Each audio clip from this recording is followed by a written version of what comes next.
अरे बहू, ये खाना बिल्कुल भी अच्छा नहीं लग रहा। बता, बिल्कुल ठंडा हो गया है। सर्दी में ऐसा खाना कौन खाता है? हाँ बेटा, बिल्कुल भी मजा नहीं आ रहा है। खाना गर्म होता तो उसका असली मजा आता है। ठीक है, मैं दोबारा खाना गर्म करके लेकर आती हूँ।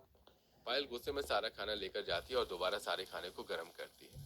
और ये तो मैंने पायल का काम हर रोज का ही हो गया था, जिसकी वजह से उसे काम बार बार करना पड़ता था। अब बस बहुत हो गया।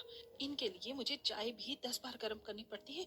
इन्हें तो बस कंबल से हाथ बाहर निकालकर कप पकड़ने में भी सर्दी लगती है। लेकिन इतनी सर्दी, मुझे बार बार एक ही काम करने के ये कितना ही परेशान करते हैं। खाना बार बार गर्म करती हूँ, उनके नहाने का पानी भी बार बार गर्म करती हूँ। सच में परेशान हो गई हूँ मैं तो। अब तो मुझे कुछ करना ही होगा। अब पायल ने ठान लिया था कि वो कुछ तो करेगी। उस दिन तो वो सभी को खाना गर्म करके दे देती है, लेकिन अगले दिन जब वो सबको चाय बनाकर देती है तो मैं बाहर सामान लेने जा रही हूँ। मैंने सबकी चाय बना दी है, पी लेना। हाँ जी।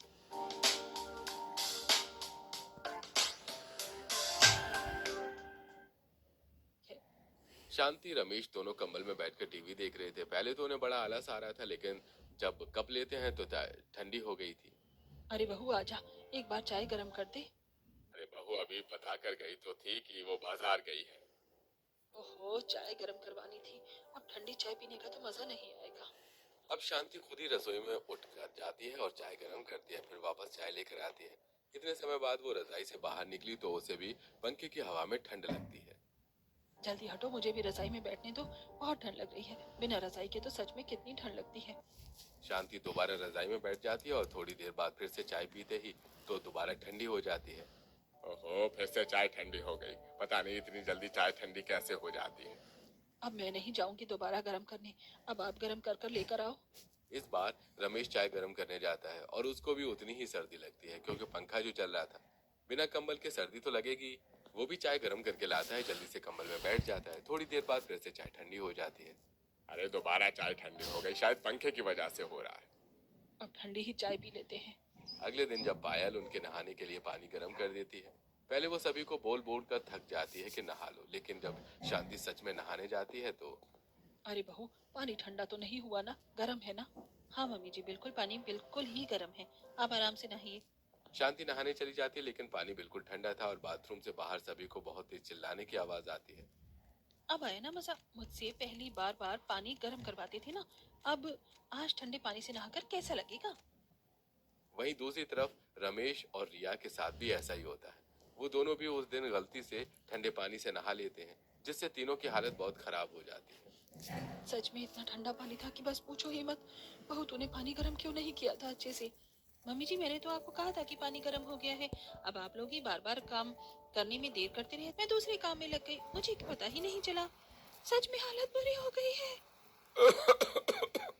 अरे मुझे भी बहुत ठंड लग रही है। पंखा तो अब अच्छा ही नहीं लग रहा है। बहू, एक काम कर, पंखा बंद कर दे। ठीक है पापा जी, जैसा आप कहें।